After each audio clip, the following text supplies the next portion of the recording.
Hello everyone. Welcome to my channel. I hope everyone is having a wonderful day. Before starting the video, please go ahead and hit the subscribe button and give this video a like up. Star Trek has finally fixed one of Picard Season 2's biggest plot holes. IDW's new Star Trek. The last starship revives Captain Kirk, bringing him to the time of the catastrophic burn. The party behind Kirk's return was a tightly guarded secret, but the last starship's first issue reveals all and closes a lingering Picard plot hole.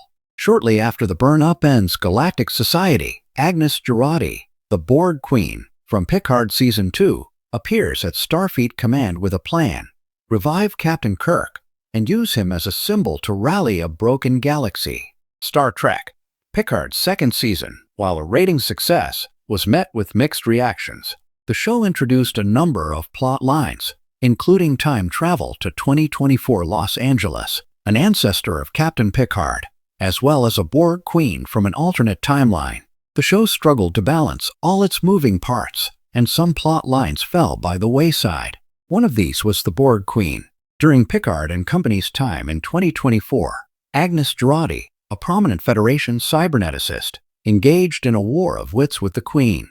The Queen tried to assimilate Jurati, but the cyberneticist beat her in the end. At the end of the season, Jurati, now a Borg Queen, promised a new type of collective. Jurati's new Borg were one of the most exciting developments in the Star Trek franchise. Rather than assimilate, Jurati's Borg sought cooperation and dialogue with other species. It would be a Borg cooperative. Picard's Season 2 finale ended with a Jurati Borg monitoring some impending threat. However, this plot line was never followed up in Season 3. Now, 500 years after the Jurati Borg debuted, they have returned to a galaxy that has undergone vast changes. The Federation, once contained to the Alpha Quadrant, now stretches across the entire galaxy. Races that once opposed the Federation, such as the Tholians, are now valued members. In short, everything was going great for the Federation. And then, the burn happened. In the span of a few short days, literally 1,000 years of progress and hard work by generations of Federation citizens went up in flames. The galaxy had never seen an event as catastrophic as the burn. As seen in Season 3 of Star Trek Discovery, galactic civilization fell apart. Agnes Jurati and her Borg cooperative are seeking to mitigate some of the damage done by the burn. The last starship, #1, specifies that Jurati sees herself as repaying an old debt in reviving Kirk and giving the Federation transwarp technology. It is possible that the threat Jurati alluded to in Picard Season 2 was the burn. The return of Jurati in Star Trek The Last Starship #1 closes out one of Picard Season 2's biggest plot holes. Of all of Picard's dangling storylines, the Jurati Borg was one of the most promising. But thanks to the show's overall lack of direction, it fell by the wayside, especially since Season 3 became a next-generation reunion.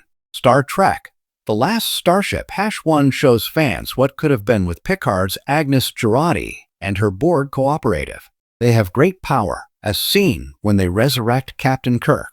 The traditional Borg never demonstrated this ability, showing that Jurati has taken the Borg in an exciting new direction that shamefully never made it to television.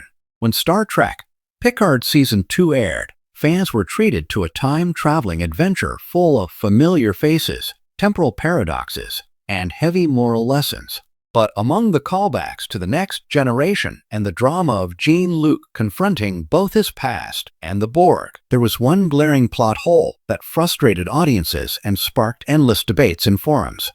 How exactly did the Borg Queen and Agnes Jurati manage to integrate into the Federation timeline without destabilizing everything? For 2 seasons, that lingering question sat like a rogue asteroid in the franchise's orbit. If Jurati truly became a benevolent Borg Queen in the 21st century, shouldn't the ripple effects have altered the timeline long before Picard's crew made it back to the 25th century? And why did Starfleet seem so strangely prepared to accept this new Borg collective without questioning the radical implications? Now, thanks to the newest Star Trek installment, the franchise has finally fixed this nagging inconsistency in a way that not only makes narrative sense, but also elevates Jurati's sacrifice into one of the most consequential acts in Federation history. Season 2 of Picard set out with bold ambitions, a shattered timeline, the return of Q, and a personal journey through Picard's haunted childhood. But amid those arcs, one subplot always felt like it was written in pencil instead of ink. Agnes Jurati's merger with the Borg Queen was pitched as a bittersweet transformation. She would form a kinder, gentler Borg, standing guard for centuries, until her collective revealed itself at a pivotal moment in galactic history. But the show left audiences scratching their heads. If Jurati became this hybrid in the 21st century, why didn't Starfleet records mention her collective sooner? Shouldn't there have been evidence of a friendly Borg shaping events before Picard's era? The writers tried to wave this away with time travel logic, but it never fully tracked. It created a paradox where Jurati's existence was simultaneously vital and invisible, until the Season 2 finale needed her to save the day. For a franchise that built its reputation on tightly woven continuity, this felt less like Strange New Worlds and more like narrative duct tape. The fix came in the form of Star Trek's latest storyline, which leaned directly into the paradox rather than ignoring it. In a brilliant stroke of retroactive continuity, the writers explained that Jurati's Borg collective never operated in the same timeline as Starfleet's prime history. Instead, Jurati used her hybridized abilities to create a temporal cloaking field, a concept first teased in the Next Generation episode Timescape and expanded in Voyager. This field allowed her collective to exist outside conventional time until the precise moment they were needed. This twist elegantly answered all the complaints. Starfleet didn't have centuries of Borg Jurati records because her collective wasn't intersecting with Federation space in a linear fashion. They were in what Spock once described as a quantum flux state, biding their time until Picard's 25th century crisis. By tying Jurati's fate to established Trek tech, the writers transformed what once looked like sloppy oversight into a daring example of Trek's trademark temporal mechanics. This fix succeeds on multiple levels. It respects continuity. Instead of hand-waving away inconsistencies, it mines Trek's long history of technobabble solutions. Fans who remember temporal cloaks and chronoton particles immediately feel rewarded for their knowledge. It redeems Jurati's arc. Rather than disappearing into a narrative black hole, Jurati becomes the linchpin of a carefully orchestrated timeline. Her sacrifice wasn't just personal. It was the literal maintenance of the Federation's reality. It adds mystery without cheapness. Temporal cloaking explains why no one remembered the benevolent Borg, while leaving room for spin-offs or short treks to explore what Jurati's collective did in their off-screen centuries. It keeps the Borg scary. By introducing a parallel Borg, rather than overriding the terrifying collective, Trek preserves the menace of the villains while still giving fans an uplifting alternative. A ripple across the franchise. What makes this fix especially powerful is the way it reverberates across the larger Star Trek canon. In Voyager, Janeway's battles against the Borg become even more poignant. Unknown to her, there was a hidden Jurati collective watching from outside time, unable to intervene until history allowed. In Deep Space Nine, the Dominion War takes on new shades of irony. If Jurati's Borg had revealed themselves too early, they could have tipped the balance of power, but they chose patience to protect the timeline. Even in Strange New Worlds, the seeds of temporal intrigue begin to feel more deliberate. The Federation's murky history with time travel now includes not just the temporal Cold War, but also a hidden Borg queen holding the threads together. By situating Jurati's collective in a temporal loophole, the franchise effectively weaves her into every Trek era without contradicting established lore. Fan reaction. Naturally, the fix has ignited fresh debate. Some fans argue it's just another layer of technobabble wallpapering over sloppy writing. Others hail it as one of the most clever retcons since Star Trek. Discovery explained the spore drive's absence from later Trek, but most agree on one point. This solution allows Picard's ending to breathe.